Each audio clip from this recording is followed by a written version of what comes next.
Hi, this video is about the quote that you just saw. It's from Sir David King, the former chief scientific advisor to the British government. And as you've just seen, he said earlier this year, we have to move rapidly. What we do, I believe, in the next 3 to 4 years will determine the future of humanity. My name's Roger Hallam. I'm a co-founder of Extinction Rebellion. I spent around 5 years doing research at King's College on how to mobilise people effectively to deal with the climate crisis.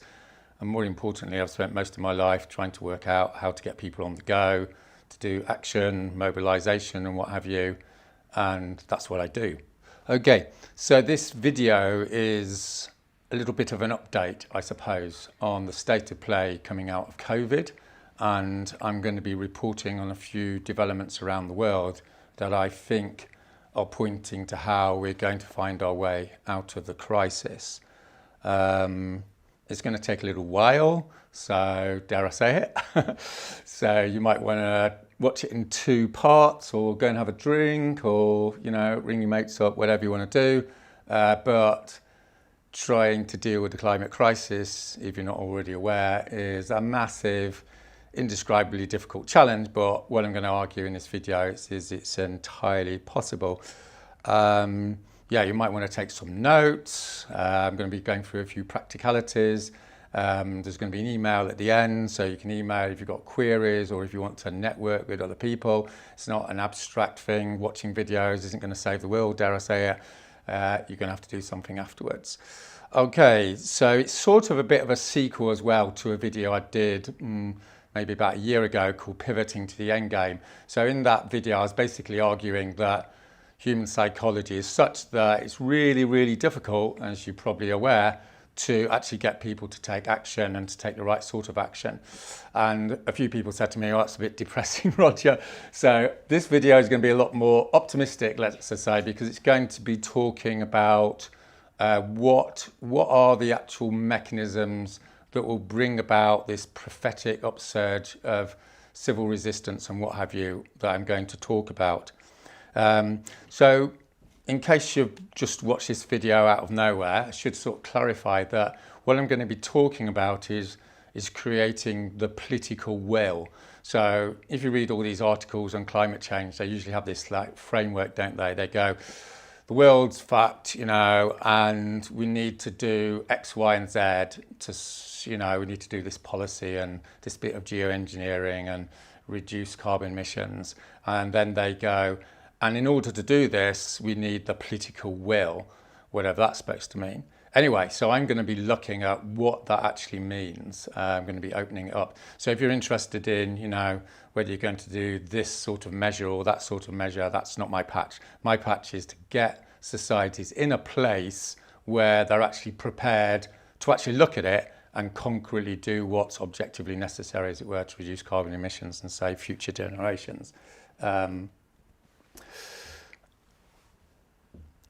Okay, so this is the proposition. I'm trying not to ramble on too much in the introduction because someone said that was a bad idea. So this is the proposition. The proposition is number 1, right? The world will change in 6 months, right? It's going to take 6 months to change the world. But more radically, what I'm going to argue is if it takes longer than 6 months, it's not going to happen because everything gets clogged and bureaucratic and what have you. And if you look at the times when societies have changed enormously around the world and historically, there's this rule of thumb that if they do change in a radical structural way, then it usually takes 3 to 6 months.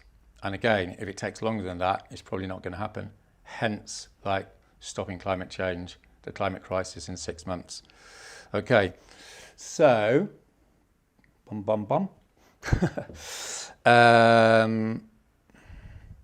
So, as I usually do in my videos, I'm going to talk about the climate crisis in a minute to get us in what you might call the zone of thinking about how absolutely horrific the situation is and in that emotional headspace, because if you're not in that, you're not really going to understand what needs to happen. And then I'm going to talk about the theoretical basis of this form of political change, like 6 month civil resistance model, what it looks like historically, what it looks like at the moment with the various mobilisations that are happening around the world. And then I'm going to look at the actual practice, and I'm going to go into the nuts and bolts of the frontline practices that I'm investigating around the world at the moment, which I think are going to create this spark reaction, to create this massive transformation, which is going to be very difficult, but my basic proposition is it's entirely possible. In fact, arguably it's inevitable. It's a question of when it happens. Okay, so how to stop the climate crisis in 6 months. First of all, we need to know what the climate crisis is. So I've got like 20, 30 pages of statistics at home, right, that various people around the world send me. So I'm not going to go through all that. I'm assuming that most people that watch this video are fully aware, at least in theory, what the climate crisis sort of looks like. So I'm not going to go all through loads of facts and figures. I'm just going to like pick out 3 elements which I think are critical when you want to think strategically about how you're going to stop it. Okay? So the first sort of story, as it were, is there was an article that's on this website called The Conversation, where academics sort of tell the world, you know, what's going on and what have you. And there was this article about 2 or 3 months ago. I think 1 million or 2 people have watched it. So lots of people have read the article. And it's by 3 of the world's leading scientists. And they've got 80 years of experience between them. So they're main guys. And in the middle of the article, there's this quote, and they were all at the Paris conference in 2015. So they say in the article, quote, "We did not know of a single scientist at the Paris conference of 2015 who thought that staying under 1.5 degrees was possible." Okay? So they didn't know of a single scientist that thought that it was feasible to stay under 1.5 degrees in 2015, 6 years ago. So I did like a Facebook post about this, and I said you should put it on your fridge, right? If there's one quote you should put in your fridge, it's that. Why? Because if you read it every day for a month, you're just going to be boiling with rage, because for the last 6 years, the whole climate industry, all the climate movements, they've all been going, let's stay under 1.5. But the fact of the matter is, it's objectively not going to happen, okay? And the world's leading scientists knew this in 2015. The point here is we're being systematically lied to. That's the first thing we need to understand about the climate crisis, right? The powers that be don't want to tell the truth. They want to control the situation and still maintain this hope idea, right? So it wasn't like just a few bad apples, right? It wasn't just a few people going, it's all right, we can still stay under 1.5. No, it was like the whole damn thing. Okay, so as it happens, like, because I'm one of the co-founders of XR, I get to speak to these people. So I spoke to one of them on Zoom, and I said, so what's the story? You know, why did all these scientists pretend that we could stay under 1.5 when they knew we couldn't? And he said, well, you know, he looked a bit sheepish, dare I say, and he said, well, what you have to understand is the world's top scientists are predominantly white from the global north, tenured professors at the world's most elite universities. And then he said, this is a direct quote, he said, they don't want to rock the boat, okay? They don't want to rock the boat. So what I'm trying to communicate here, in order to sort of understand what we're up against, is we need to understand that we shouldn't be listening to experts, right? We should be listening to experts that are retired, right? You get it? I.e. those that haven't got an axe to grind. Okay, so who I suggest we talk to, and you can talk to a bunch of people, but who I suggest we listen to is the guy who did the quote at the beginning of this video. So he said, just to repeat it again, we have to act quickly. What we do in the next 3 to 4 years will determine the future of humanity. And he said we are over 5.5 we're over 500 parts per million of CO2 equivalent, all the greenhouse gases, and he's on record as saying there's no carbon budget left, we've burnt too much already, and we have to go into reverse. Okay? So you know what's going to happen, it's going to be COP this November, and in 5 years' time, there's going to be 3 guilt-stricken scientists, writing in the conversation going, at COP26 in November in Glasgow, not a single scientist thought that there was a carbon budget left. Do you get it? So it's always like 5 years out of date. Like the IPCC apparently said like 3 years ago that we'll hit 1.5 around mid-century, and now it's looking like 2030, give or take. Okay, so that's the first thing to understand, right? It's all out of date and it's a lot worse than we think, but how much worse is it? So again, I could choose a whole bunch of peer-reviewed papers that have come out in the last year. So I'm just going to choose one of them just to get a feel for how absolutely beyond description horrendous the situation is. All right, so there's this paper called The Future of the Human Niche. So you can look it up on the internet. It's only about 10 pages or so. It's quite easy to read. And in there, they say at 2 degrees centigrade, the amount that we're trying to stay under in the Paris Agreement, what that actually means in inland areas is 7 degrees, right? 7 degrees centigrade. So again, I talked to the guy, one of the guys who wrote this. This is one of the top leading scientists, this guy in the Netherlands, and he was walking his dog while he's talking to me. And I said, is that right? Is 2 degrees actually 7 degrees? And of course, that's 7 degrees on a normal day, right? So I'm here in London, so that means it's going to be like, 30 degrees on an average day and 45 degrees when it's really like hot. That's what it means. Okay. Anyway, he said, yeah, that's right. And then he said, we were so surprised, because you read all these articles, don't you? We were so surprised, they're always so surprised. And then he said, where's the effect that it did another year or two's research? In other words, they went back and did it all again with all their computers. So the point here is that these are the top experts in the world, and that's what they're saying. Now, what does that actually mean, 2 degrees? So the great thing about this paper is they don't just stop there, they make a calculation on where people are going to be able to live. Okay, so this is human habitability, right? The future of the human niche. Where is it that it's possible to live? So it turns out that 2 degrees centigrade, which is coming along in 10, 15, 20 years, maybe a bit after, maybe a bit before, then there's going to be 1,000 million people living in areas which are uninhabitable, right? They're going to have to move. That's what it really means. So what does that mean, right? 1,000 million people, and they're not all going to sort of just get up and neatly move somewhere that no one really knows. It's going to be a complete shit show. That's what they're saying. As a social scientist, like my responsibility is to say, well, it's not actually that complicated to know what it's going to look like because there's loads of historical examples, right? I mean, the most recent one is Syria. So in Syria, 5 million people were internally displaced and 500,000 people died. So that's like 10% people died. So when these 1,000 million people move, you can say 100 million of them are going to be dead, give or take.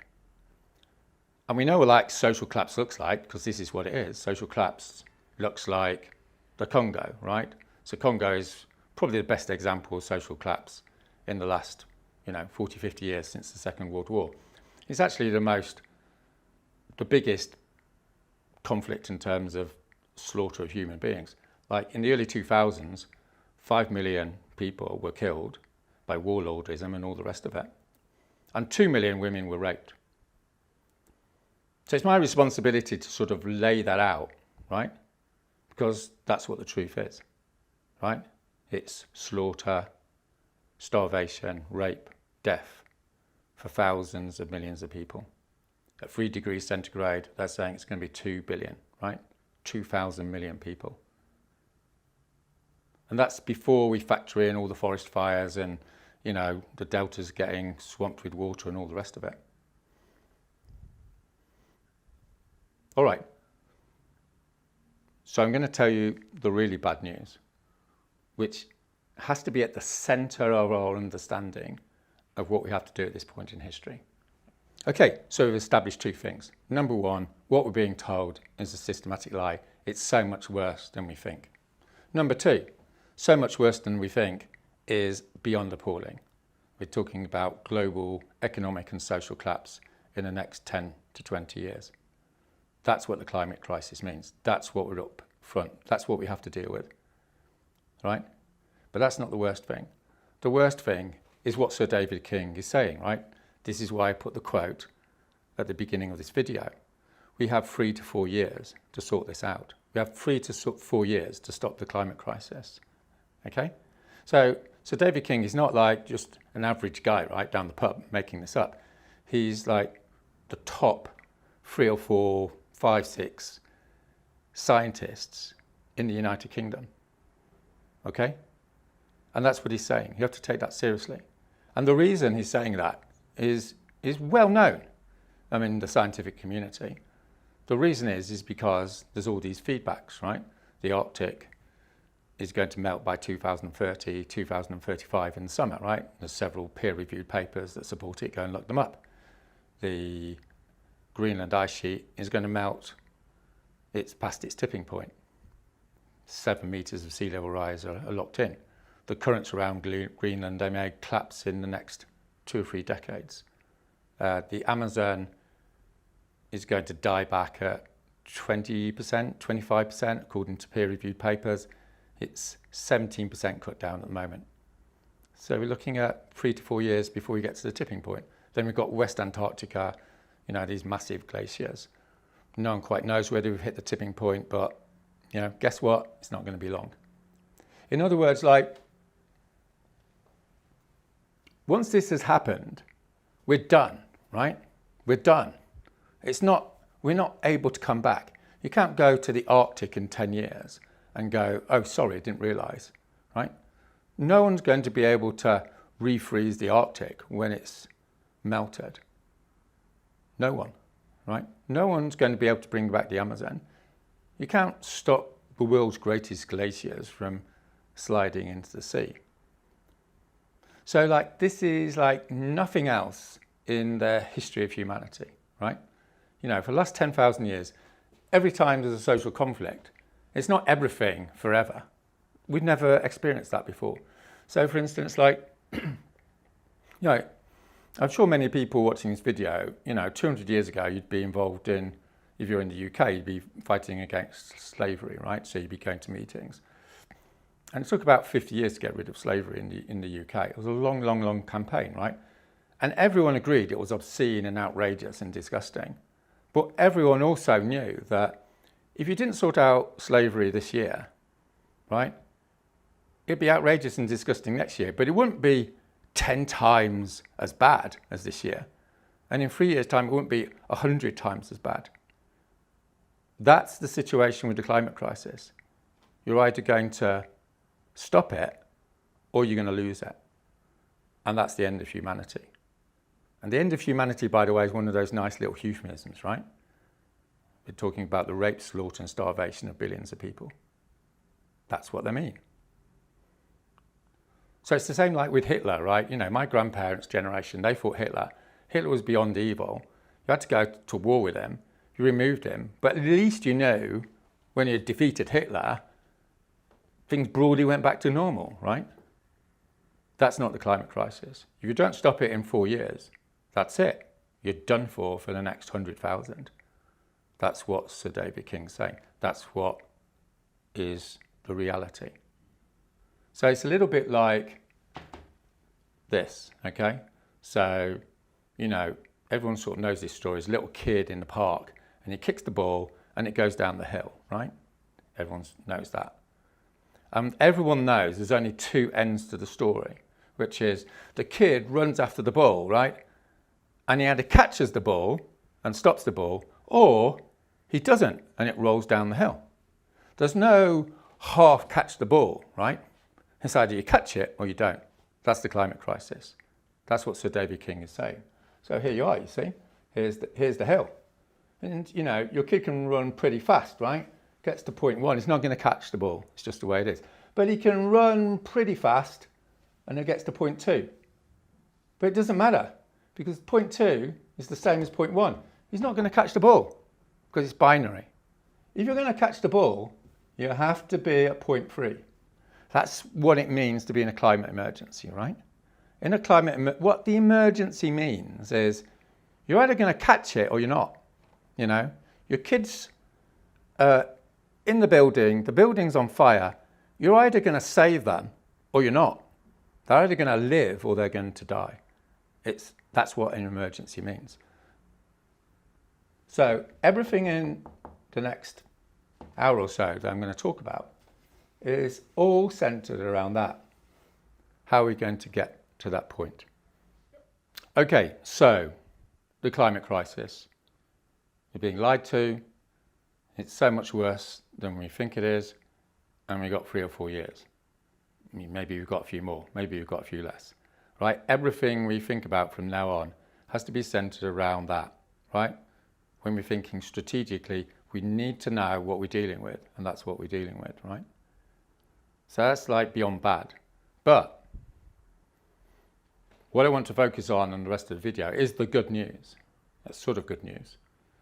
The good news is that it's entirely possible, okay? It's entirely possible to change the situation. And as I'm going to argue, it's entirely possible, in fact necessary, to change it in 6 months, okay? So why am I saying that? I'm saying that not because I sort of like made it up one morning. I'm saying it because if you look at history, over and over and over again in history, societies face annihilation, societies faced unbelievable levels of injustice, and something happens, right? Something happens. And everything changes in 3 to 6 months.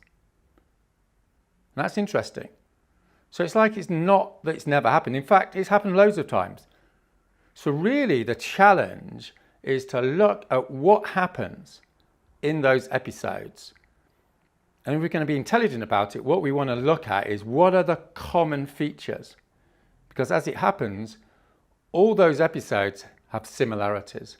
They're 3 to 6 months, and there are a whole bunch of other things I'm going to talk about. Okay? So that's what we need to focus on. We don't need to focus on conventional campaigning. We don't want to focus on, you know, what everyone thinks out there about how to bring about change. We want to be focusing concretely on the history of success. Okay? What does the history of success look like? So I'm going to choose one episode, right? Because I haven't got hours. And I'm going to simplify somewhat, obviously. But I'm going to use that as a little bit of a baseline. So it's the Freedom Riders episode in 1961 in the US.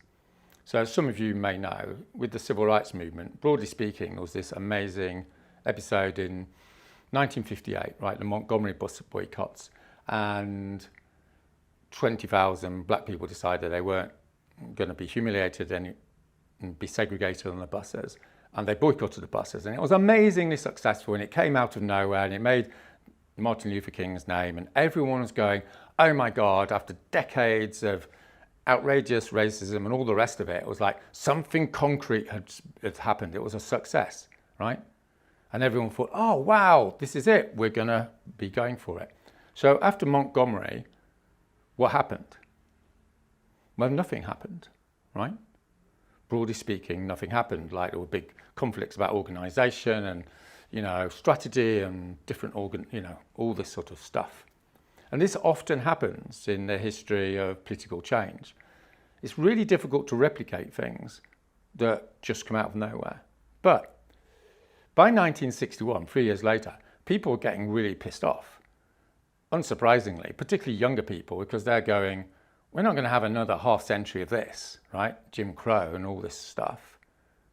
So what happened? There wasn't a big consensus building process in the civil rights movement, you know, big conferences. There wasn't a big consultation exercise to find out what everyone thought. What happened was 12, 15 people decided to do whatever it takes. Okay, so that's the first thing I want to propose here as a baseline of what it means to stop the climate crisis in 6 months. First of all, you have to do whatever it non-violently takes, right? So what did that mean? What it meant was these, I think there was 12 of them, black and white people, they got on a bus, they didn't just go down, they were sitting together, black and white people, which was technically illegal in the southern states. They didn't stop in Virginia where they might be arrested for a night and, just sent packing. They went down to the heart of darkness, the most racist, fascist state in America, which was Alabama at the time. And when they got down there, they were pulled off the bus, they were beaten up, the bus was set on fire, and they were put in prison. And then what happened? What happened was 3 days later, just 3 days later, remember about this, 3 to 6 months, right? Just 3 days later, out of nowhere, 24 students from Atlanta, I think it was, they decided to replicate. They decided to go on the buses to Alabama, and they got stopped, and they were beaten up, and they were put into prison. Everyone hated them, right? Even the ambulance drivers wouldn't take them to hospital. And then what happened? Another group came down, another group, and another group, right? And what was motivating these people? I mean, these people were potentially risking their lives. They're certainly risking physical violence. They're risking a massive amount of abuse. What their motivation was? What their motivation was we can't afford to lose. So that's the second thing I want you to keep in mind here, right? You've got to do whatever it non-violently takes. And you have to realize that we can't afford to lose. Now that sounds familiar, doesn't it? We've got 3 to 4 years to save the next 1,000 generations. The stress of it is enormous. It's an absolute no-brainer that we can't afford to lose. So we have to do whatever it non-violently takes. That's the proposition, okay? And when all these groups came down, right, they were put into prison. And by the end of the summer, I think it was 430 people from all walks of life had joined this Freedom Riders campaign, and they were in prison in Mississippi. And then they won, right? So you notice that was whatever. It was May to September. It was less than 6 months. And that win, massively galvanized the civil rights movement.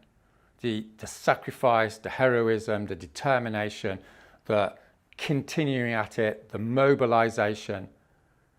And there were hundreds of other campaigns which were directly inspired by that. And it proved that civil disobedience worked, and it paved the way to Selma and Birmingham, the big classic civil rights campaigns. In other words, it changed history. And it started with a small number of people. Okay, so that's interesting. Let's just look at a recent example. So the example everyone looks at is April 2019, right, with the rebellion in the UK, which I'm sure many of you know about. But what a lot of people don't get about April 2019 is that I did a plan for it in Christmas 2018, and I presented it to a whole load of XR people. And they went, a lot of them went, don't like it.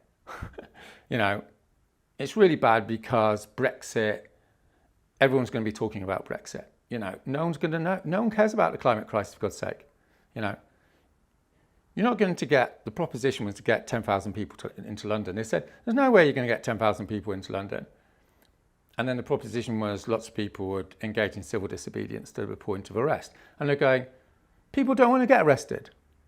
And then lastly, they were going, if people get arrested, then you're going to put off the public, right? And those of us that were pushing this forward, the central argument we used was we can't afford not to risk it, right? The risk is in not acting because we haven't got time. Because of this, we have to be here. There's no point being here. There's no point being here. We have to go for it, even if we fail, right? So just before April 2019 was a plan to take 5 sites. And lots of people said, you're never going to take 5 sites. The police are going to stop you. we should just take Marble Arch in London, and it'd be like Glastonbury and Marble Arch, and everyone would be happy, and the police would let us do it, and we could put all our resources there. And what we said was, if we just take Marble Arch, we're going to be on, page 5 of The Guardian in someone's PhD thesis, right? You're not going to change history. Marble Arch is about here, right? If you want to be here, you're going to take 5 sites. In other words, you need to take a massive risk, like the Freedom Riders did. They didn't stop in Virginia, right? They didn't think, well, we've done our bit. They said, we have to do whatever it takes, right? Because we can't afford to lose. We can't afford to lose, so we're going to take those 5 sites. And so with the Freedom Riders and with April 2019, they have these similar characteristics.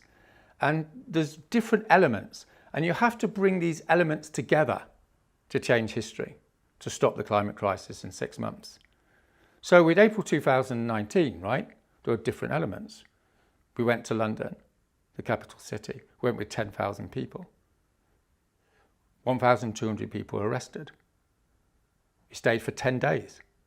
It was totally non-violent, right? There were 5 key elements. Now, if you'd just done 1 or 2 of them, no one would even know about it. It's what's called radically non-linear, right? Because we did those 5 things, we made history. And people all around the world, millions of people were empowered because we took that risk.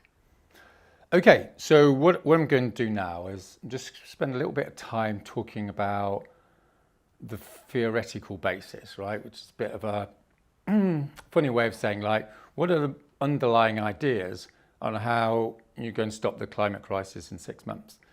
Okay, because we need to have an idea about how the world works and how society works before we start designing the practicalities. So I'm going to do this theoretical stuff first, and then I'm going to go on to these practicalities, okay? So the first thing I want to talk about just for a minute or two is this notion of political will.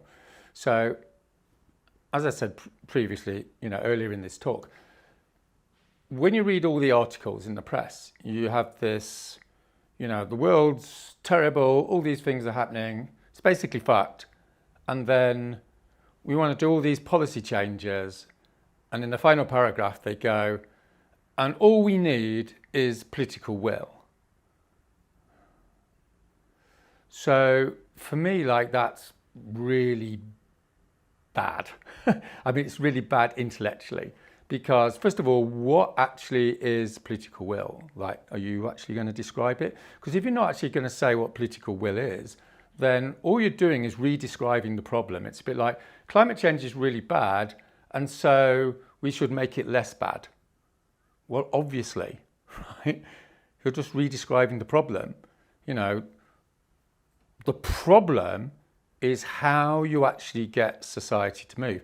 And of course, with no disrespect to scientists and various public intellectuals and things, they don't know, because that's not what they study, right? They study, oxygen from rainforests, right? What do they know about the dynamics of political will? So how is it do you actually get a society to change? How do you create this political will? Well, that's what we're going to investigate. So let's just say what doesn't work in the context of this massive emergency. So the conventional practice is what sometimes is called consciousness raising. So consciousness raising is important, okay? Consciousness raising is a nice word for saying people know there's a problem, because maybe people don't know there's a problem. So you go out there and you do leafleting and do conferences and talk to people in the street and, you get people together and say, hey, there's a climate crisis, didn't you know? Consciousness raising is necessary, but it's radically insufficient to radically change society in the next 3 years, okay? So the point here is people already know, right? I mean, I've got a friend who's a researcher in Spain, right? And he talks about what's happened in Spain, various uprising type things. And he always says to me, people know it sucks. So people already know it sucks. People already know we're in the shit. They don't need more leaflets telling them. What they need to know is what to do. So like a little iconic sort of episode, if you've seen the film Selma about Martin Luther King. Martin Luther King comes into Selma and there's all these great guys who have done consciousness raising and they're going, great, we've done all this stuff and, you know, leave us to it. And Martin Luther King says, well, what actually has changed? And they're going, well, not much. And he's saying, right, so what we're going to do is disruption. Disruption is a completely different kettle of fish, as we'll come on to talk about. And what Martin Luther King is saying is, we're coming in to do disruption to make a fundamental change. Now, there's lots of problems with disruption, right? But the thing about disruption is it puts you in the ballpark of number 3. Consciousness raising is all around here. And the reason for that is really straightforward, because you're dealing with entrenched power. Entrenched power does not move through persuasion. It doesn't move through information. It doesn't move through conferences and, you know, private meetings. It changes through raw power conflict, right? Civil resistance. That's, over the whole of history, is how things change. Yes, you need to be clear there's a problem. Yes, you need to make your arguments, but without material struggle, you're over here. Material struggle is what is the name of the game. And that's what we're going to talk about a bit. So, in the modern period, with the climate activist sort of scene, as it were, like, there's this sort of otherworldliness that we're just here to perform our objection, to protest, right? Protest means to go to the powers that be and say we don't agree with them. It's beyond useless, okay? Like, there's just been the Extinction Rebellion, I think we're on the last day. And there's a little section on one of the write-ups. It said, we go to the City of London to highlight the injustice of this, that and the other. Like, you highlight something when you're writing an essay, right, in university. You don't highlight something if you want to change it. You force that change. It's not a matter of highlighting. So highlighting's up here, with all due respect. Everyone already knows the City of London is like fucked. The point is how are you actually going to change it? So that's the conventional practice. And if we're going to understand how to change it, we have to understand this conception of social repression. Now, social repression is really interesting. And if you talk to sort of gradualist reformist people, I talked to NGO people before XR, and, you know, even afterwards, and they were going, there's no appetite for radical change, Roger. You know, you can't get thousands of people on the street. It's just not going to happen. Look, everyone's apathetic. So this is what I call shallow empiricism, in the sense that you observe everyone doing nothing, and therefore you make an assumption which can't be verified. So it could be for 2 reasons. They might be just walking along the street doing nothing because they really don't care. You know, it's like climate crisis. What's that? Or they could be walking along the street going, everything's fucked, but nothing's happening, so I'm doing nothing. In other words, there's social repression. Everyone hates what's going on, but there's no mechanism to create change. So empirically, they're still, you know, under both scenarios, they're still just walking down the street, right? But they're completely different situations if you have social repression. So an example of this is Soviet Russia before 1989. So you may know, all the analysts that were just looking at people walking down the street and going, Soviet Union's going to be there for years.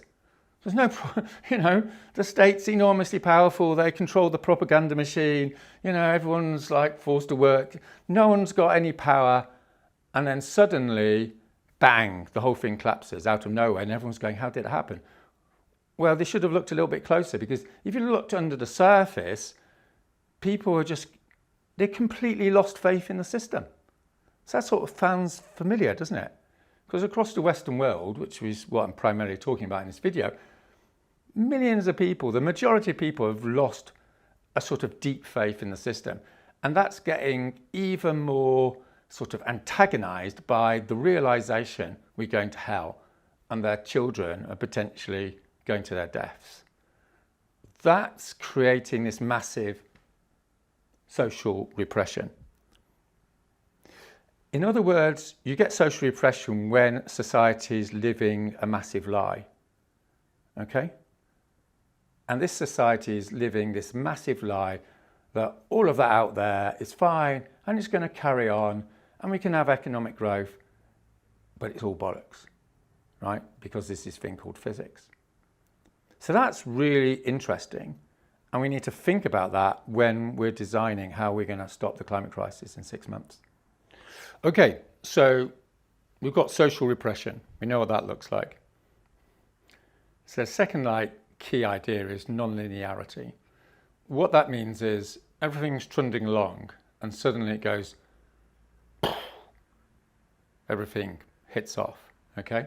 So these two things are very related in the sense that if you've got all this repression, it's like nothing seems to be happening.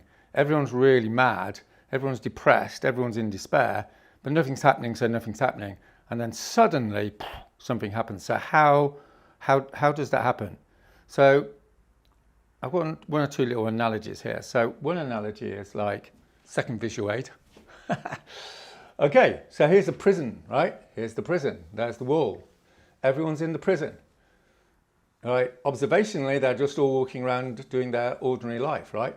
But in actual fact, they're all mad as hell because they're in a prison. But the door's shut, so they can't get out. So they could be all happy as far as we know, because they're still just walking around doing their everyday life. But in actual fact, they're as mad as hell because they're in a prison and that prison is going to kill them sooner or later. That's the situation with the world at present. So you just need this, like, in a social repression situation, you just need that door, that prison door, to open a little bit. And suddenly, out of nowhere, all these people go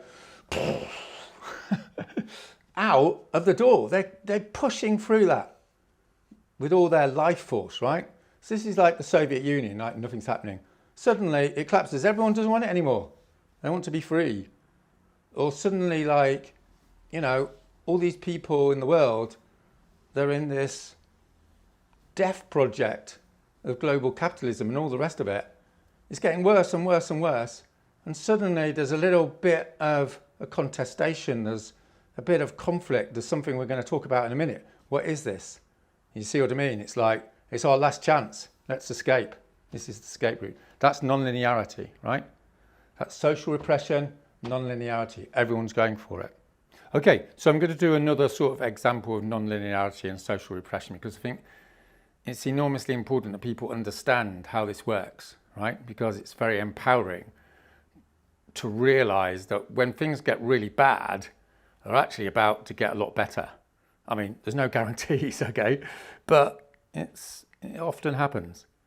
Okay, so I'm just going to give this little example, right? So, you know, for the last 3 months, I've been going around the UK and giving talks about why people should step into civil resistance, you know, get arrested, go to prison and what have you.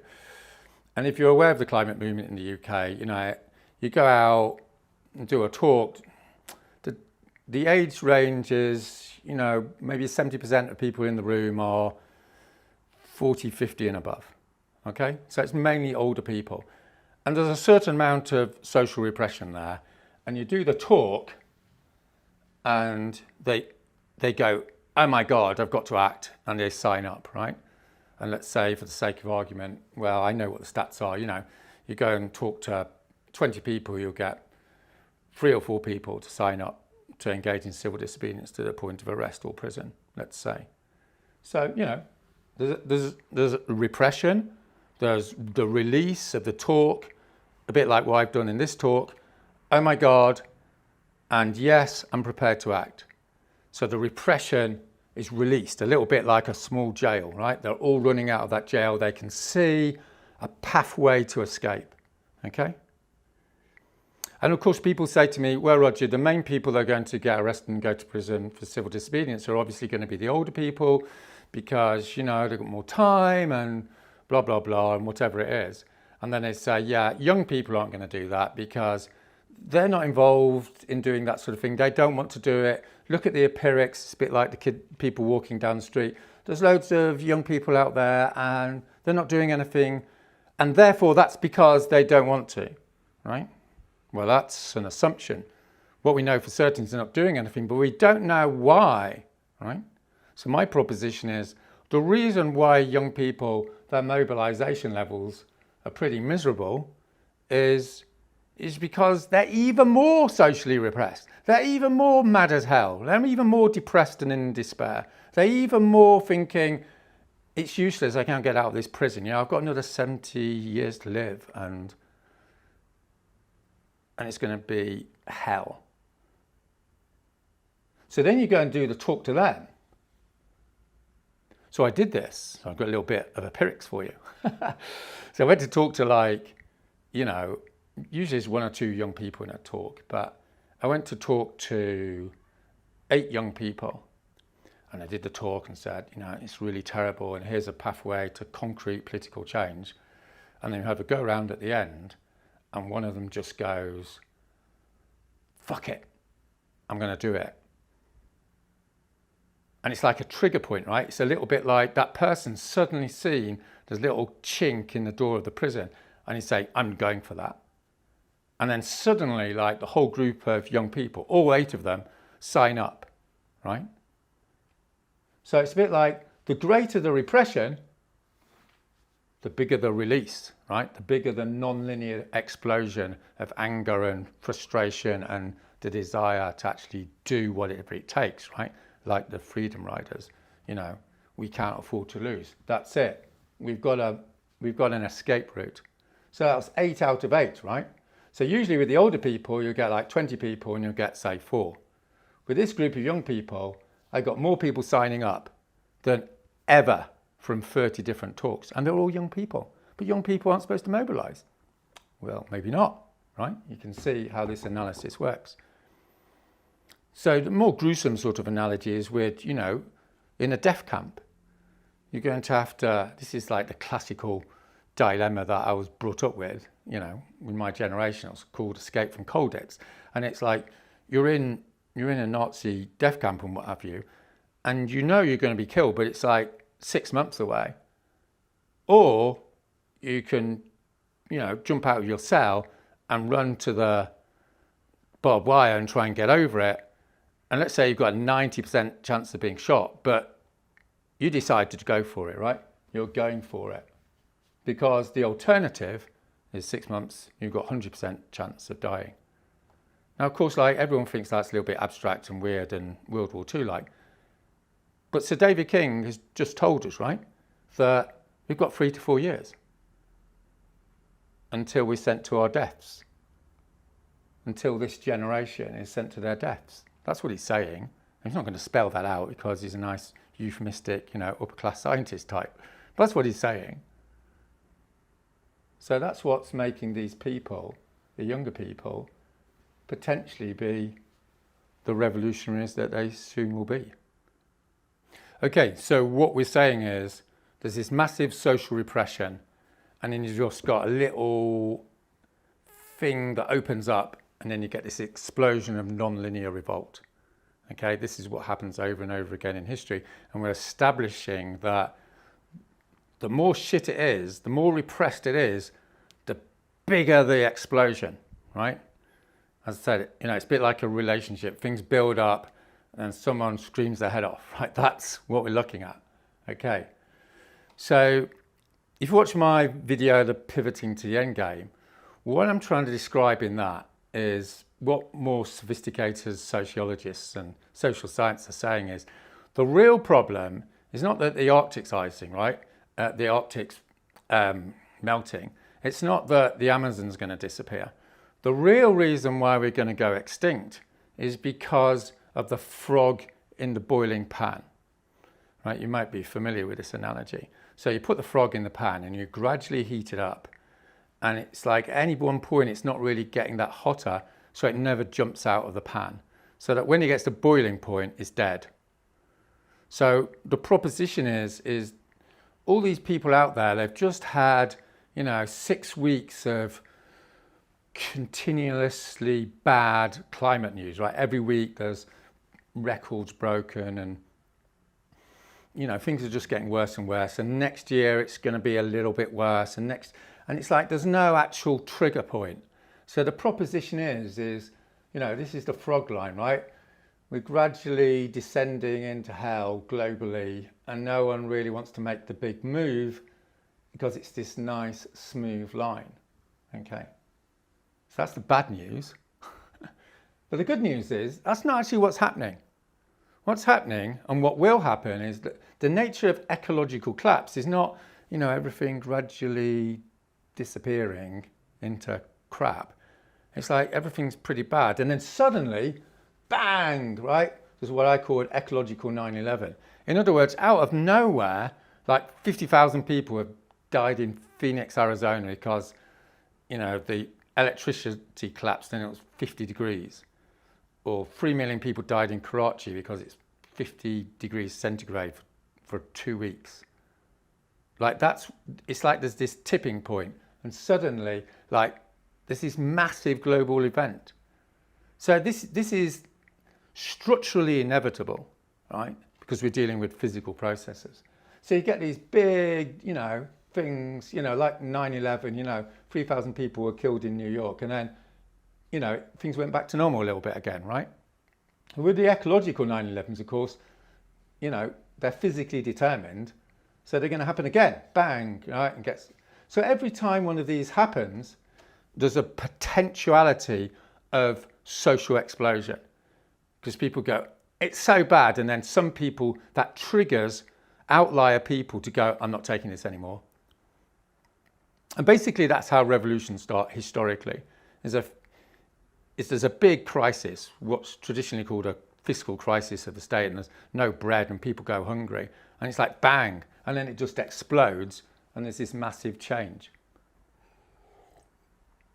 But what this talk is about, and the whole proposition behind Extinction Rebellion and the whole civil resistance model is we can't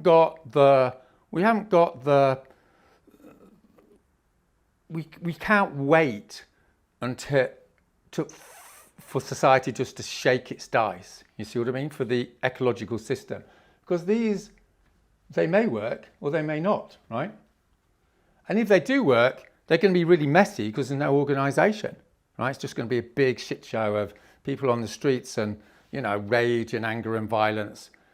What we need to do is proactively create, non-violently, a massive disruption, which triggers this explosion that opens the prison door. That's what the rest of this talk is going to be. I'm going to show you how you do this, right? And again, there's no absolute guarantee, but I'm going to show you how to shake dice on getting to here so that the whole system gets shaken up. And the point I'm trying to make is it's entirely possible, right? Through creating civil resistance proactively. Okay, so just to recap then, we've got this social repression, we've got this non-linear thing, we've got the challenge of proactively creating civil resistance. What's that civil resistance broadly going to look like? It's going to look similar to the Freedom Ride, it's going to look similar to April 2019. In other words, we have to create a coherent strategy, a coherent design with lots of different elements, and all of those elements are important. The mobilization, the action, the framing, they all have to be brought together. That's the first thing. Secondly, it has to happen fast, right? We have to stop climate crisis in 6 months. That's how it's going to work anyway. It's got to work within 6 months, okay? And lastly, we need to have a detailed focus on the micro design, as it's called, right? The different elements need to be studied in detail because the devil's in the detail. Those are the propositions that I'm going to look at in the next section. And before I get on to the practice, I want to say that all around the world at the moment, there's this sort of broad divergence. There's this, regression of the environmental movement back into marches and performative protest and highlighting things and all the rest of it, because it's It's a comfortable, right? It's a comfort in the face of this social repression, in the face of this astronomically awful thing. It's completely understandable and it's completely dysfunctional, okay? And then there's this sort of divergence of people going, no, no, no, right? What I want is this, because this is our escape route, right? You know, we don't want performance. We want survival. We want justice. How are we actually going to do it, right? We don't want to just say we want it. We've got to make it happen. So how are we going to make it happen? That's the next section. You might want to go and have a break. I'll see you in a minute. Okay, so if you come back from a break, this is the important bit, right? We've done the climate crisis. We've done some of the theoretical groundwork on how you stop the climate crisis in 3 to 6 months through civil resistance. We've got a few ideas. So how do we translate this into practice? What is, in 2021, what you might call the new model of civil resistance? What does that look like? And what I'm going to show you over the next section, this final section, is some of what you might call good practice. Sounds a bit weird, for civil resistance. Like, what are people doing? What are the best ways of going about this? Now, obviously, like, that doesn't mean it's going to definitely work, right? What it means is it's more likely to work than performative protest and all the rest of it that we've discussed. Okay, so the 6 key elements that I'm going to go through, and I'm going to emphasize this at the end, but I just want to make clear again, right? It's the combination of the 6 elements that's going to put you into the ballpark of non-linearity, right? To catch the ball that's going to go down the hill. So don't think about this as, you know, pick and choose. You've got to do them all. You might get away with 5 out of the 6, but if you only do 3, it's not going to happen. I mean, it might, but you've got to think intelligently, right? We're looking here at the most horrendous situation in the history of humanity. We have to be intelligent. We have to go with the evidence. We have to focus on what's going to maximize that probability. All right. So the first thing, which is absolutely critical, is the civil resistance episode has to be organized by a small number of people, okay? By small, I mean small, like 5 people, 7 people, 8 people. You don't want it organized by 2, like that's not very good, right? But as soon as you get over 10, you've got a whole load of dynamics come into play. As soon as you're consulting some big group of people, then you've got a whole load of dynamics come into play. They're going to slow you down, stop you taking risks, bog you into sort of long processes.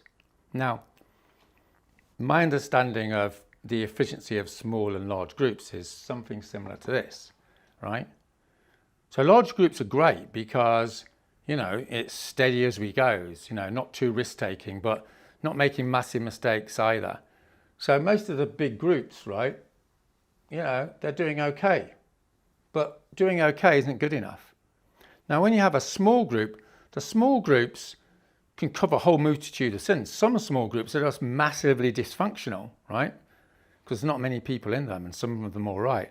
But some small groups, the subsection of small groups actually hit the jackpot, right? Historically.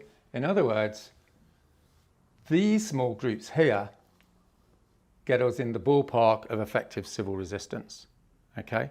So that's what we want to focus on. It's not looking that good, but it's there. Don't say it's not possible. Small groups throughout history, they get together, they have the chemistry, they have the intelligence, they have the risk-taking, and they go and do it. So what is it about small groups, these small groups, that's going to make them effective, right? First of all, a small group can act fast. That's critical. A small group acts fast. It has like a coherent strategy. 5 people can sit down and they can put together something that actually makes sense, in terms of mobilization, action, framing, because there's not too many fingers in the pie, right? It can have a culture of hard work, right? These things go together. It's acting fast, it's exciting, right? Small group, they bond together well. They come up with a really exciting strategy. They're mobilized then to work hard. Working hard is absolutely essential, right? They're able to pivot quickly. If it's not working, they don't have to go to some big board meeting in a month's time. They don't have to have a big consultation process. They can just have a meeting and go, it's not working, we're going to do that, right? It's able to respond to opportunities and threats. Something comes up, let's pivot, right? And most importantly, it's prepared to take massive risks. Massive risks have to be taken to get in the ballpark of a non-linear change, okay? That's a small group. And think about this proximity principle. I'm going to talk about this quite much. Is you have to act fast, because if people are still sitting around after 6 months, they're going to drift off, right? You know, this sort of group can come up with a 2-year strategy, but it's just going to be linear. If you're going to have a small group to keep it on the go, fast, fast, fast, fast, because people need to see something happening and then see something else happening and see something else happening.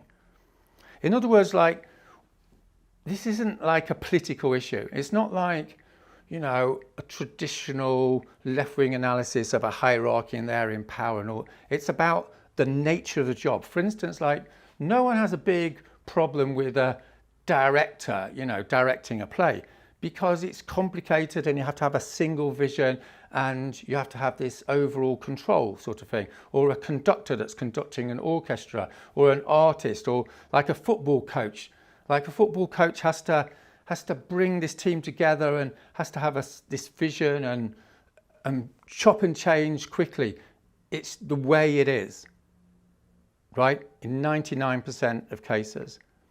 Like, that doesn't mean you always have to have a small group. Like, if you're running like a nice Whole Foods shop or something, you don't need a top team telling you how to pack lentils in a different way. Everyone knows how to pack the lentils. You've done it for like 10 years.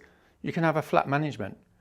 In other words, like, having this functional hierarchy of fast moving, fast decision making, hopefully highly competent group, that's what's the foundation for the other 5 points. Because the other 5 points aren't going to happen unless you've got this team, okay? So if you look at like the history of Extinction Rebellion, it was driven by these small teams, right? It was fast. There wasn't enough time to sort of start thinking about you know, accountability and consulting people. It was like, this is it. We're going to do April 2019. Bang, bang, bang, bang, bang, right?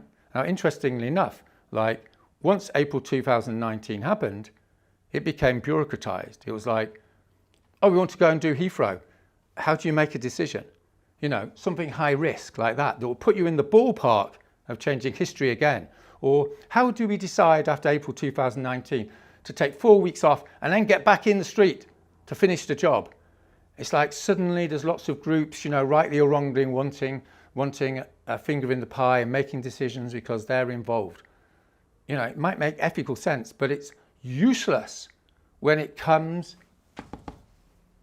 to high-level civil resistance that takes 6 months, right? So that follows the literature. The literature says if a civil resistance episode takes more than 6 months, then it becomes inevitably bureaucratized, right? Lots of people involved, blah, blah, blah, blah, blah. So Exile was following the literature, as you might say. So there's a bunch of, you know, there's a bunch of dynamics, and I spoke about this when I did the pivoting to the end game, right? There's a bunch of dynamics in a large established group. Now, they're not necessarily all there, but to just give you a flavour, what tends to happen is once people are in a large group and it's been going for 6 months, people tend to start going, that's my patch, you know, and they get a little bit jealous of innovation. It's like, I didn't think of that. I mean, this is just human nature, okay? You know, and you get a group think. You have this conservatism. It's like, we don't want to take those risks because we're doing all these things, and these things seem fine, right? In other words, there's not the willingness or ability to pivot rapidly. And so you just replicate the old game. which obviously doesn't work because you've got to keep changing, right? So you're not able to pivot. Okay, so what does this practically mean? Because this has a real practicality to it. The practicality is this. There's two scenarios, right? You start a project, you start a campaign, and you headhunt the 5 people that are most competent to work with you. Or you go into the organisation you're in, whether it's Fridays for Future or XR or some activist group, and you make this proposition. This is what we're going to do. I want a rapid decision-making process to decide a coherent strategy. So you put them, you're putting them on the spot. It's like a reckoning. Do you want to do this or don't you? Now, maybe they do. Never say never. In which case, that's great. But if they say no, or if they say, yeah, well, we're going to discuss it over the next 3 months or whatever, you haven't got time for that. So you have to exit it. This is the fundamental error that people make in terms of creating radical political change, is they stay in a dysfunctional space. Now, that's fine when you're just dealing with, an average revolution or social breakdown situation. But this is Sir David King, 3 to 4 years. We don't have the time to sit in meetings going, this isn't working. This might be great, but it probably won't. This is not a coherent strategy. This is just repetition of something we know doesn't work. So you have to take that high risk. Like the Freedom Riders, they weren't trundling through all the bureaucracy of civil rights organisations. They made a plan, 12 of them. Off they go, bang, bang, bang, bang, right? That's what you have to do. So this is great because there's hundreds of videos telling you how to change the world, but this gives you a specific opportunity, you and 5 other people. That's the first point of it, right? It's not about talking about 100,000 people in the street. How the hell are you going to get that? That's the starting point, is just getting those people, right? And the great news is around the world, in Fridays for Future or XR or these other environmental groups or whatever, there are people that are seething with frustration that we're not getting anywhere. And they're starting to go, okay, let's just do it. Let's find out who's into this. And the great thing is over the last 2 years, there's been this massive upsurgence of activism and civil disobedience. So there's loads of people out there who know the tricks of the trade, as you might say. They know how to set up a roadblock. They know how to organise media. 2 years ago, when we started XR, it's 80% of people haven't even been arrested before. That's not the case. The case now is this is our moment for this radical move out of this inertia space into the ballpark of catching the ball in the next 3 years. So I just want to emphasize here, this is profoundly empirical. What I'm trying to say by that is, if there's a group of people out there that are watching this video and they run an organization and they want to enact this radical mobilization strategy, fantastic, right? It's not like I've got anything against big groups. It's not like I've got anything against participatory sort of structures. In fact, I spent most of my life focusing on promoting them. What I'm saying is one way or another, you have to move into that zone of high risk, coherent strategy, rapid mobilization, and all the things which I'm going to talk about in a minute. You have to do that, otherwise it's a non-starter. Number 2, the structural weakness of the opposition. Okay, so that's a bit long-winded. What it means is you have to design your confrontation at the moment when the opposition is weak. Okay, the opposition isn't some monolith sort of situation. It's not a brick wall. It's a fluid social construction. What that means is sometimes it's strong, sometimes it's not so strong. So, for instance, in 1961, with the Freedom Riders episode, you have all that drama of what was happening in Alabama. But, smart sociologists have pointed out that one of the key reasons they won was because in 1961, President Kennedy was in the middle of the Cold War, and he was making out that America is great and, there's all this liberty and equality, and I'm the leader of the free world. And he was going to go on this big conference with Khrushchev, the leader of the Soviet Union, in Vienna. So he wanted to create this big ambience around him. And then what happened was, around the world news, there was black people with blood coming down their faces because they wanted to sit with a white person on the bus, right? It was an absolute disaster. It was genius timing, right? So if you read the book on it, like it's a 500-page book on the Freedom Riders, go and read it. And you're like, Kennedy is, on the phone going, get these fucking people off the front pages, right? He didn't give a damn about civil rights. He didn't give a damn about black people. What he was about was power. He was about winning the Cold War, right? But he was telling this massive lie. Now remember, social repression, it's a massive lie. When a society is living a massive lie, the opposition is weak because it's this massively hypocritical thing. So for instance, another example is at the moment in Britain, like there's COP26. I'm doing this video in beginning of September 2021. Like in 2 or 3 months' time, there's going to be COP, which is a big gathering of all these bigwigs from around the world. And they're going to be pretending to sort out the climate crisis. And so Boris Johnson, the Prime Minister in the UK, everyone's going to be looking at him. So he's going to be going around, shaking hands of kids at school, planting a few trees, making these announcements, all this bullshit. That's when you want to go and expose his gross, obscene hypocrisy, right? Because he's weak. In 2022, he's not going to care about the climate crisis. He's moved on, right? So that's the moment to strike, okay? And like on that diagram I showed, then there's the 9/11s, then there's these massive crises. You have to act fast. If hundreds of people have died in Germany because of the floods, you need that small group to go, right, we're going to have this big demonstration now. In 24 hours, you're going to make that fast decision. That's why you need a small group, is to react to the spontaneous moments when the opposition is weak. Or to design something when you are going to maximize the probability. In other words, strategic intelligence. We're not going next year, we're going now, right? We're going when they're weak. We're determining the moment of resistance. We're not responding to their agendas. So that's pretty straightforward. Okay, number 3. Number 3 is high-level disruptive action, okay? So again, this is like totally foundational. You're not going to be in the ballpark of catching that ball going down the road, down the hill, unless you engage in high-level disruptive action. That's an absolute no-brainer at this point in history. We've got 3 years to turn around the crisis. In the 6-month plan, we have to go in there with something massively transgressive, massively disruptive, massively outrageous. If you're not doing that, you're not in the ballpark. Because you've got to capture mass attention to change history, to change how the society is going to work. This is the complete opposite of performative protest, right? It's about material disruption. So for instance, like with the Freedom Riders, yeah, they went at the right time, great.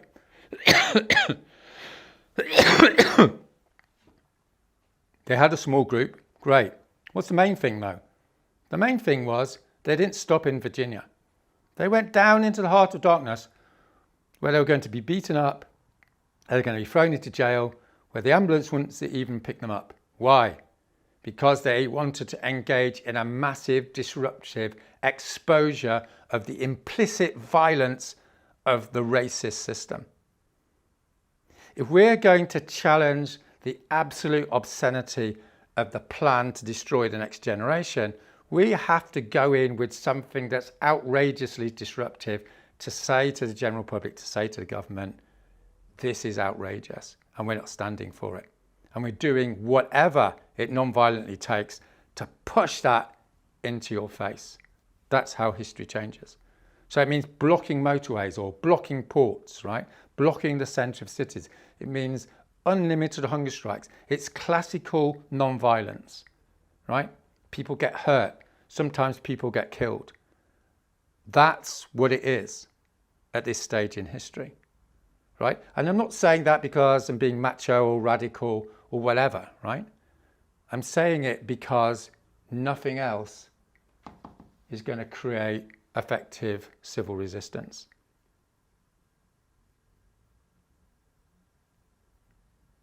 And if you engage in effective civil resistance, you know you've engaged with it because the state will put you in prison. In other words, like going to prison is the other side, right? It's the sacrifice side. It's saying to the society, you can put me in prison and I don't care, and put me in prison for as long as you like, right?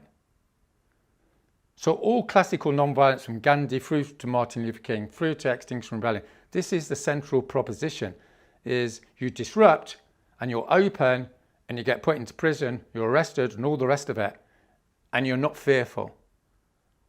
Now that has to be organised by this small group. Because if you go to the large group, it's going to get watered down, right? It's going to be, yeah, okay, we're going to do the motorway, do it for one day, but we're not going to do it for like 2 weeks. No, you need to do it for 2 weeks. There's no point being in that central space if you've just got a naff action design. It's just going to be performative. You have to get into the ballpark. That's why you need the small group. Fine, if this big group agrees, that's fine. But for the reasons we've discussed, it's probably not going to happen. So you say, that's fine.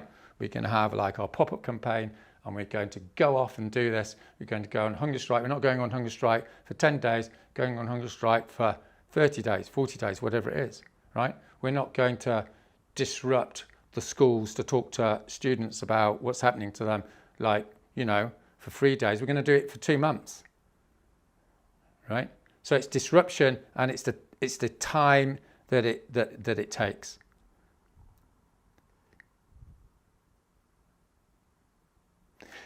And the other thing to say is, I've said this on other videos, but let me be absolutely clear as much as I can be.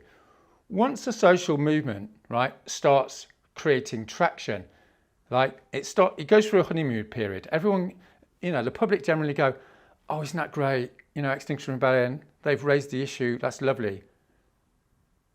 But the longer it goes on, they go, well, hang on a minute, what, we're going to actually have to change? Oh, they're still disrupting us. And then you get a plunge in support.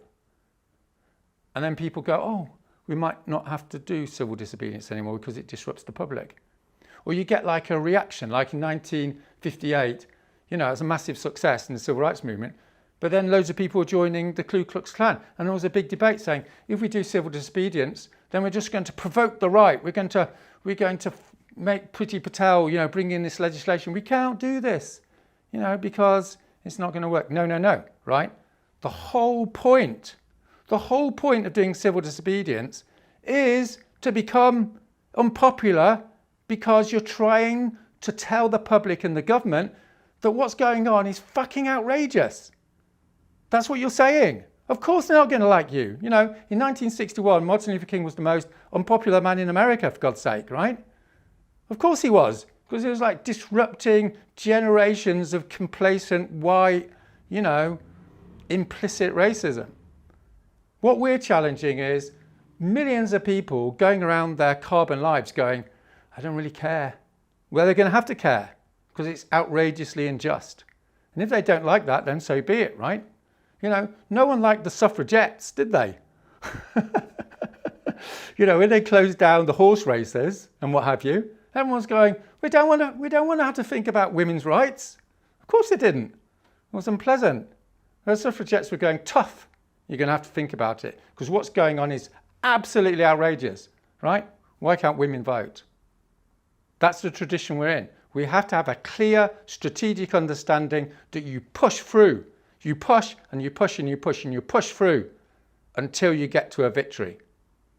And then when the victory happens, of course, everyone goes, oh yeah, obviously racism is bad. Oh, obviously women's rights, you know, are good. Oh, well, obviously if we need to make massive sacrifices to ensure the survival of children, it's fine.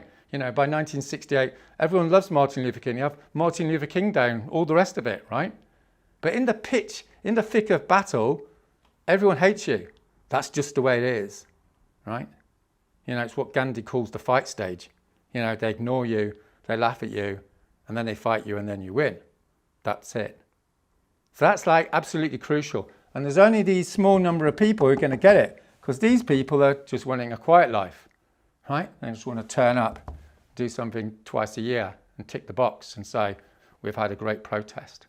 That's not going to do it. It's not going to do it in 2021, right? It's astronomically immoral to be doing that in 2021 because we've got 3 to 4 years to save the next generation. Okay? So that's it. High level action, foundational. Okay, point 4, moving along. Okay, 6 points, we're on the 4th point. Absolutely crucial. What can I say? Right, point 4 is having action and mobilization combined together, integrated into a coherent strategic whole, right? What that means is when you're off doing the actions, you're mobilizing during the actions, right? And straight after the actions, right? There's this core notion here of the proximity principle. The proximity principle is an easy idea. What it means is if you talk to someone in a meeting and they say, yeah, I'm going to sign up to civil disobedience, and you don't contact them for a week, like 80% of them, for sake of argument, have lost enthusiasm. If you phone them in the next day, 80% of them are still there.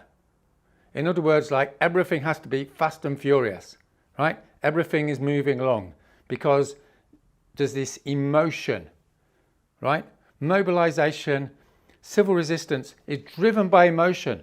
It's not driven by some tick boxing rationality. Oh, I will now do civil disobedience. No, it's like, oh my God, this is happening. Right? 4 days later, you're just reabsorbed into the mundanity of life. Right? You have to be quickly onto your MVDA training and non-violence training, quickly into a group, an affinity group that's going to do the civil disobedience or whatever. So there's lots of people, for instance, who agree with the last point, right? High power disruption. You know, lots of people have been doing this sort of stuff. And then nothing happens. So for instance, like in one Western country I know, like 3 young people, they're great. They painted up buildings, they did various things. They're the first people in that country to go to prison for civil disobedience. They came out, fantastic, and then nothing happened. So it's easy to go, well, you know, high disruption, whatever, no one's really bothered. Of course they're not bothered because they haven't gone on a national tour straight afterwards to speak to 5,000 people in their country about why they did it and why they need to do it and why this is the end of the world, because it's the end of the world, right? And they haven't got a team behind them to organise it. So this isn't all heroic frontline stuff. The real engine of civil resistance is the mobilisation process, right? That's going on behind the scenes, all that boring stuff, ringing up, booking venues, you know, talking to groups and getting them to support it, you know, finding speakers, organising the meetings, put it on social media, all that work. Without that work, nothing's going to happen. All that's going to happen is people are going to go, wow, that's amazing, and then carry on because there's no pathway to action, okay? So the situation is you've got your 5 people, and the standard model that's happening in the Western world at the moment, and it's a little bit speculative, but you know, it's a robust potentiality, as they say, right? So you've got your 5 people. Your 5 people, they go and do an extended hunger strike, or they go and paint on a building or block a motorway, and it's filmed. And they go to prison for a week, 2 weeks. That's step 1. And beforehand, they make the videos about it. And there's loads of detail in this point, right? And it goes on social media, and 20,000 people watch it. And then they come out. And it's not like, hey, I'm going to go and have a holiday. No, they're doing a job. You're in prison, you come out, you're onto the job. What is the job? You're then onto your tour, right? You know, Martin Luther King used to do like five speeches a day. That's how you change history. You don't go, oh, I'm off to recover now. It's like, that's how you change history.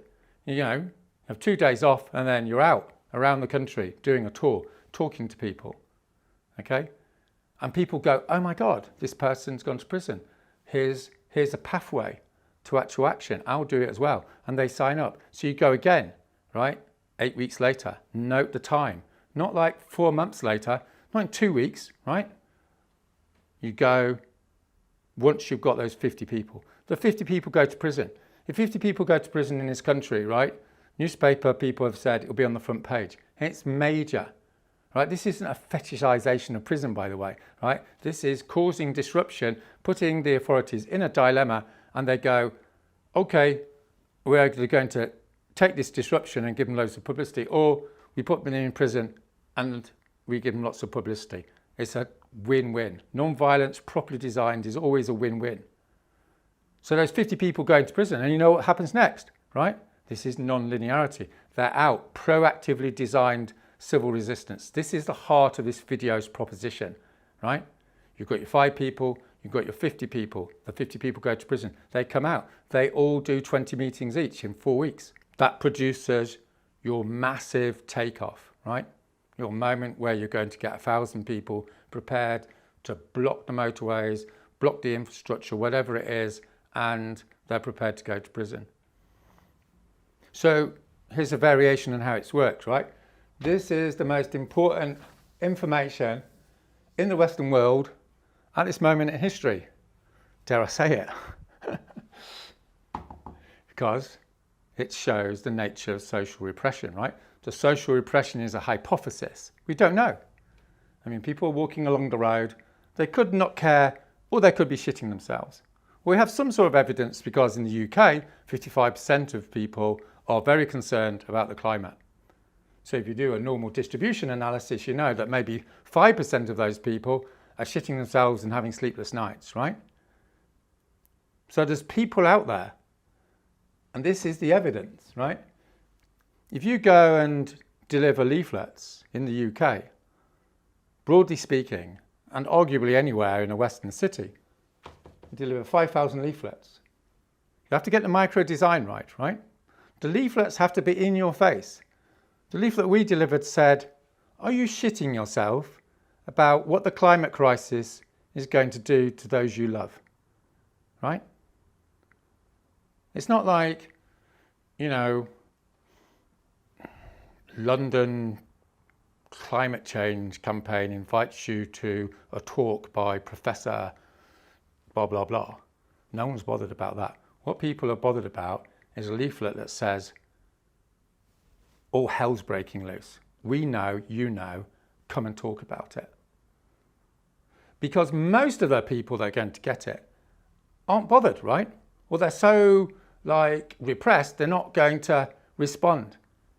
But that 1% of people, right? 5,000 leaflets, maybe 10,000 people look at it, right? 30 to 50 people arrive at a talk. These are the people that are going to change the regime, right? These are the lone wolves. Many of these people have never been involved in politics, right? This is the beauty of doing leafleting. You're getting out of the nice environmental siloed, bubble. These people, they're the ones that are shitting themselves. Now, incidentally, these leaflets, they're sellotaped to the doors, right? So it's in your face. So remember, if you're interested in doing this, you can contacting us afterwards and we can give you all the little micro designs, right? These little bits that are really significant. If you didn't sellotape the leaflets to the door, you might only get half that number. Because lots of people around the world would go, well, Roger, leafleting doesn't work. Leafleting covers a multitude of sins. What do you say? What does the leaflet look like? Are you sellotaping it to the door? When do you deliver it? Blah, blah, blah, blah. Okay? So here's the jackpot. 30 to 50 people at the meeting. Maybe you're going to have stalls. Maybe you're going to put posters up, right? And this is the key thing. 4 people will be prepared to be arrested, engage in civil disobedience. 2 people will be prepared to go to prison. In other words, you're giving people this talk and it's just forcing your way through the social repression. They've already subliminally prepared themselves because they've decided to come to the talk. They sort of subliminally already know what they're going to be told because they sort of know it. But then they're told it, and then there's this outpouring of desire to actually make a difference. And in that talk, you make a pathway to action, which is in 4 weeks, we're going to be doing this next stage of the civil resistance thing, right? And you sign up. So here we are. This is the most important part of this talk. Go and do the maths. Right? In most Western democracies, if, say, 3,000 people are arrested, then you'll get legislative change, right? In most Western democracies, if 400 people go to prison, you'll get legislative change. You know, give or take. The point is there's a tipping point, so you go and do the maths, right? Maybe you need to have 1,000 meetings, so go and do the maths, right? That involves 100 people working full time. Going to a rich people, there's lots of rich people who are shitting themselves about the climate. You know, if you come up with a concrete plan, they'll give you money. Say, you need £100,000 and we're going to do this over 3 months and we're going to get 1,000 people ready to be arrested. We're going to get 400 people ready to go to prison. You see how that works, right? So you've got the combination of people that have already done it, going and doing these meetings. Then you've got the combination of this full-on leaflet, attracting people that have never been involved in this sort of thing before.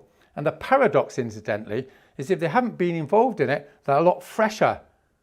So you might think, this is impossible, you know, someone that's never been involved in the climate change movement, they go from 0 to being prepared to go to prison. Yes, 2 of them will, because of social repression. Because this provides them with a mechanism, a means to achieve some redemption, right? Some sense of purpose, some feeling they're actually making something of their life when we're facing this astronomically awful situation. That's how it works. So let me say something about the talk itself, right? There's doing a talk and there's doing a talk. There's doing leafleting and there's doing leafleting, right? The talk has to be emotional, right? Have you noticed I haven't got any, what's that thing called? PowerPoint. There's no PowerPoint. Why? Because I don't need a PowerPoint. The way I'm going to convince you is by being authentically Roger Hallam, right? You might not like it, but I am who I am. And I've just bought this afternoon. Right? I've just written this out. It's not about being slick. Like slick equals being duped, right? You might not agree with what I say when I'm doing this video, but it's pretty likely you know I don't give a damn because I'm just telling you as it is. And paradoxically, that's what persuades people. And what persuades people, as I say, is emotion, right? You destroy a movement by doing science talks, with all due respect, right? That's how you destroy a movement. Because if you haven't got all these people coming in, then it all dribbles back down, right? You just become another dead movement. You have to be proactively pushing those great people to the front. Now, often those 5 or 10 people that start like this mad sort of campaign are not necessarily that charismatic. So you need to find the charismatic people. You need to headhunt them. Okay, great, you're the guy, you're passionate, you know, you're a good working class guy from some regional town that's fucked off but is a insurance salesman. You know, that's gold dust. You stick that person in front of a bunch of normal people and he just, you know, tells them the way it is. And they go, okay, I'm going to do it. Right? It's not about slick presentation. It's not about PowerPoints. It's about telling stories, testimonies. It's evangelical. Just get with the program, okay? That's how you change society, by being evangelical. It always was the case, and it's the case today.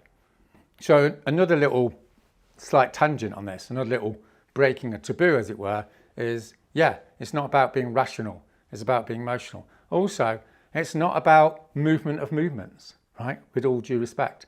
Like, we've got overwhelming evidence now. You go to a movement, what does that actually mean? Right? It's a bit abstract, isn't it? You know, what does it actually mean? What it means is you go to the gatekeepers of the movement that have no particular interest in changing the fundamental structure of the movement. The fundamental structure of all movements and all social institutions at this point in history is just move along with the death project, right? Everyone's just moving along. So they're not going to move into mass civil disobedience, right? Civil resistance is not a movement of movements routine. The movements come in at the end, right, to claim the glory. What it is it's a coalition of what I call lone wolves. Like, if you deliver those 5,000 leaflets, half the people that turn up have never been in a movement, right? If you look at every revolutionary episode, all the revolutionary organisations, all the socialist left organisations, they all hate it at the time, right? 1968, Occupy, 2012, you know? Like, where was the Muslim Brotherhood in Cairo? They didn't want to get involved. But loads of Muslim Brotherhood people like were rushing to the front line because they thought it was exciting, because they actually wanted something to happen, right? The anarchist establishment in New York, in Occupy, they were poo-pooing it and getting all abstract about it. It doesn't matter. Those people aren't important. What we need to mobilize is people, right? Not institutions, not movements, people. And that's how you do it, is going out and talking to them like they have done for 10,000 years. That's how it's going to work. That's how you create a civil resistance episode in 6 months. Oh yeah, and I can tell you a little story about this, okay? So there's this guy called Tim Snyder. So he's a scholar of the Holocaust, right? And if you read one of his books, I read one of his books, and this is interesting. He said, like, the people that took in the Jews in World War II, you know, and potentially risked their lives, there was no sociological determinism. In other words, they weren't left-wing or right-wing or Catholic or rather than Protestant or rich rather than poor, right? There was no rhyme or reason to it, okay? What made people take that massive life and death risk for common decency was what he calls self-knowledge, right? In other words, self-knowledge is, you know, if you want to be secular about it, it's something to do with a particular personality structure where you are incapable of countenancing extreme injustice, extreme cruelty. You just are driven to do something about it. Or, you know, if you want to be religious about it, someone who's got a higher soul, whatever words you're going to use. The point is those people are out there, right? These 30 to 50 people are the 30 to 50 people out of the 10,000 people that are going to change history. They're out there, and you have to go and get them. And you get them by sellotaping leaflet to the door. Now, if someone's watching this video and going, oh, Roger, that's a rubbish way of doing it, you can do it another way, that's cool, right? But this is what's being worked out at the moment. So if there's another way of doing it, fantastic. Go and get the stats, right? So you notice, like, there's nothing abstract in this presentation. I'm not saying, you know, we need to go and mobilize the working class, or we need to challenge injustice. What the fuck does that mean? Right? What we want to know, the people that change history do the maths, right? And then they churn it out until we get to the critical mass. Because changing history, changing the world in 6 months is all about disruption plus numbers. That's what it is, right? That's what you need to focus on. That's why you need a small group to push through this top-down, systematic mobilization strategy that is combined with the disruption. So you've got those 5 or 6 Zoom calls in the first week, so anyone can see what's happening on social media and immediately go to a Zoom meeting. And as soon as people are out of prison, as I said, they're off, out and away, doing this, or talking to XR groups or Fridays for Future groups or whatever it is, right? Write down the stats and then replicate. That's how you change the world. Okay, number 5, a bit shorter this one, pretty straightforward. But again, like, massively challenging of conventional environmental movement practice, as you might say. So what we've dealt with so far is action. The actions have to be super disruptive. The mobilization, that has to be, the recruitment has to be absorbed, has to be a congruent whole, right? What we talked about before was a small group of people can create like strategic coherence. The third element, there's mobilization, there's actions. The third element is the framing. What story are you trying to tell? Who are you trying to attract? What are you trying to say? Are you just talking to yourself? You're just trying to have a nice time and say, oh, this looks great because I like it. No, right? Strategic intelligence is to think, Who are you trying to influence in order to influence the people who are going to reduce carbon emissions? In other words, the government that's going to bring in legislation, okay? In other words, you need something at this moment in history, in 2021, that makes the break into a post-green agenda, right? So for 30 years, environmentalism was, you know, here's the world and out there is the environment, and it's a little bit twitchy and we have to go and clean it up every now and again, right? Those days are gone. The reality now is that the environment is everything, right? The environment is just a naff word. Never use the word environment. The situation now is, in 10 years' time, millions of people are going to lose their pensions. Millions of people are going to be sent off to war. Millions of people are going to lose their livelihoods. Like, this is a bread and butter crisis. It's a fiscal crisis of the state. States are going to run out of money. People are going to be forced to do labour, right? The past has gone forever.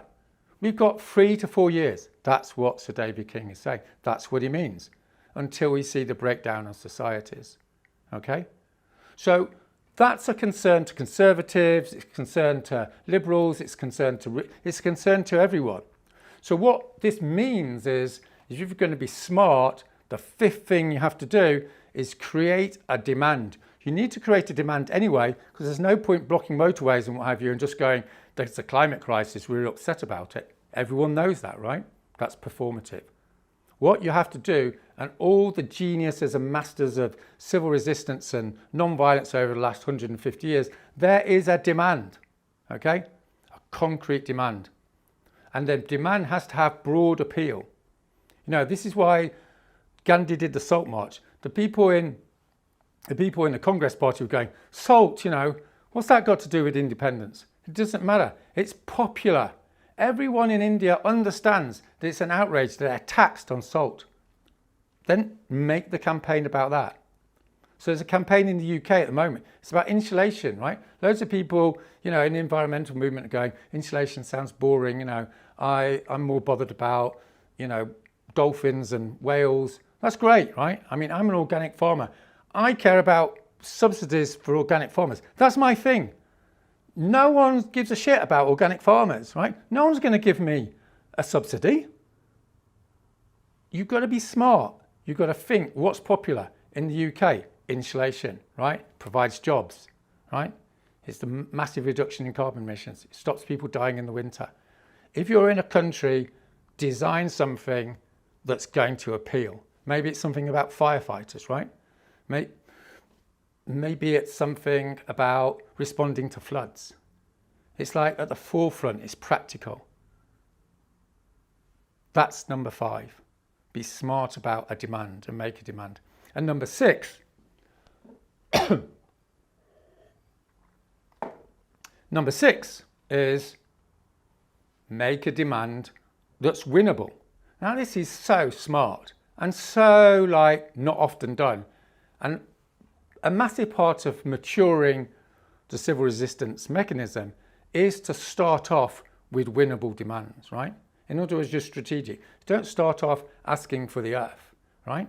You start off by something that's winnable with the resources you have at this moment in time. So for instance, no one thought like desegregating interstate buses was going to bring the downfall of structural racism in 1960s America, right?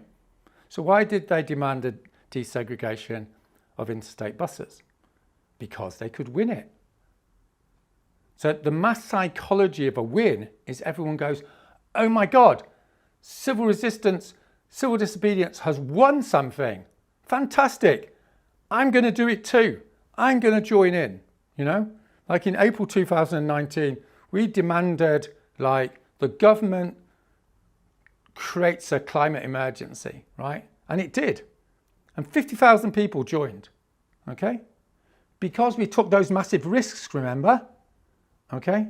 You see how that works. So this civil resistance model is you have these small group of people. They do this massive disruption. They do this massive mobilization thing, right? And they win something. So you've got people in prison and they've won, right? 2 things. You're going around the country. This is how we won. This is the sacrifice. It's impressive. It's walking the talk. It's not like abstract. It's not talking about social justice, right? It is social justice, right? It's the actuality of struggle for justice. And that wakes people up. That's what's going to bring these people into the room, right? I mean, after April 2019, community groups in this city wanted to speak to me. They didn't want to speak to me about the abstractions of social justice. They wanted to speak to me because it looked cool what was going on. They thought, we want a piece of that. We want our communities to get some power. How do you do it? And they wanted to learn about it, right? That's how you create this non-linear upsurgence, right, of struggle. And it takes 6 months. Okay, conclusion. Getting there. Here's the graph. Okay, to summarize what we've been saying in this presentation is the 6 elements, right?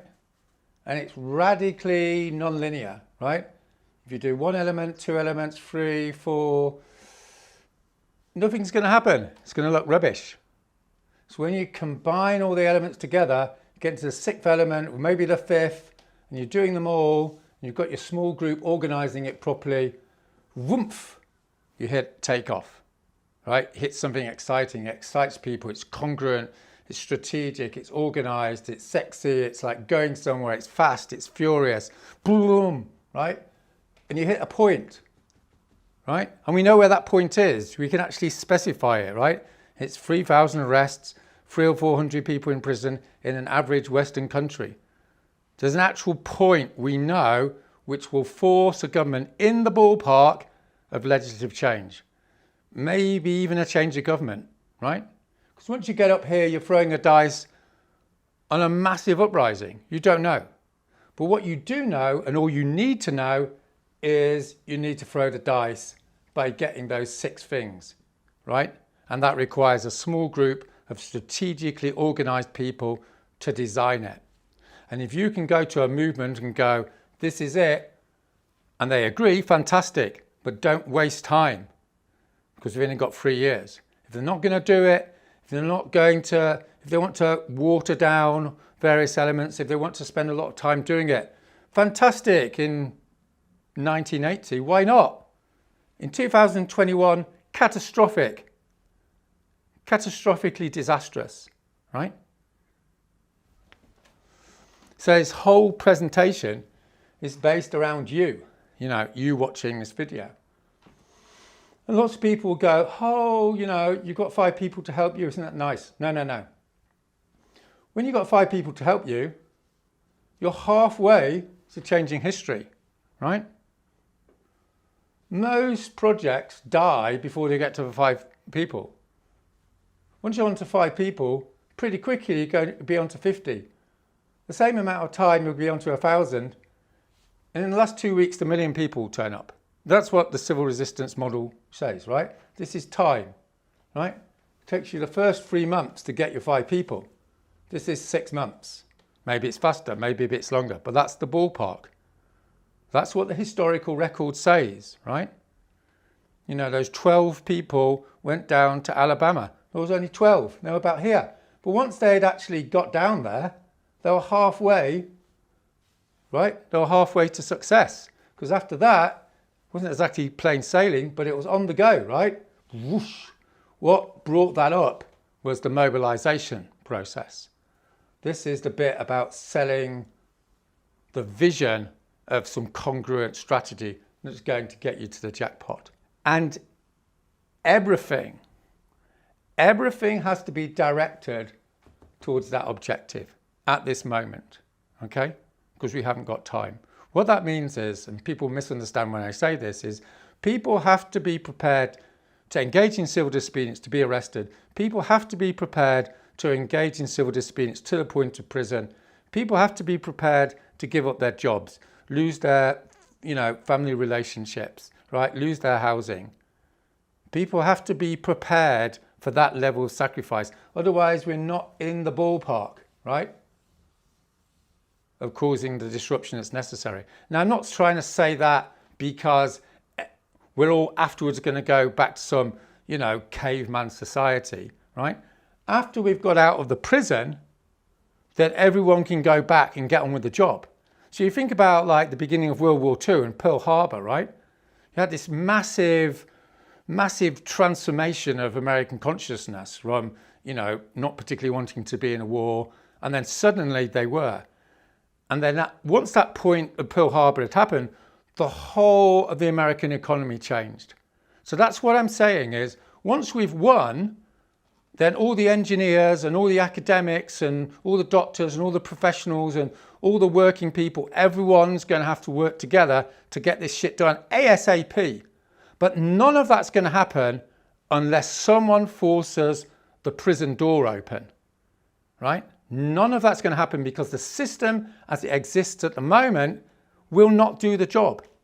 It's structurally incapable of doing the job. It has been for 30 years, and you'll see it at COP.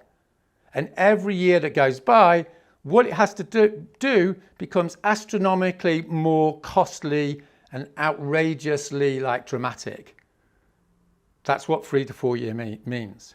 So everyone has an absolute moral imperative to drop what they're doing after they've watched this video and move into civil resistance. And it's going to take 6 months of your life, right? That's the proposition. Maybe you're going to have to try it 2-3 times. Otherwise, we're all going to hell. Someone has to do this. Right? Not everyone. To get up here, 300 or 400 people have to do it in each Western country. 3 or 4, 5, maybe 10,000 people have to go out and be arrested. And it's radically non-linear. There's no point doing it with 100 people in prison. There's no point 1,800 people being arrested. It's going to look rubbish. You have to get to the tipping point. That's what non-linear civil resistance means. Okay? So, interestingly enough, if you're still listening to this video, you are one of the chosen few globally that is going to do this shit. Okay? Sorry, but no one else is watching this video. Maybe there's 10,000 other people, right? I did a video called Advice to Young People on the Prospect of Their Annihilation.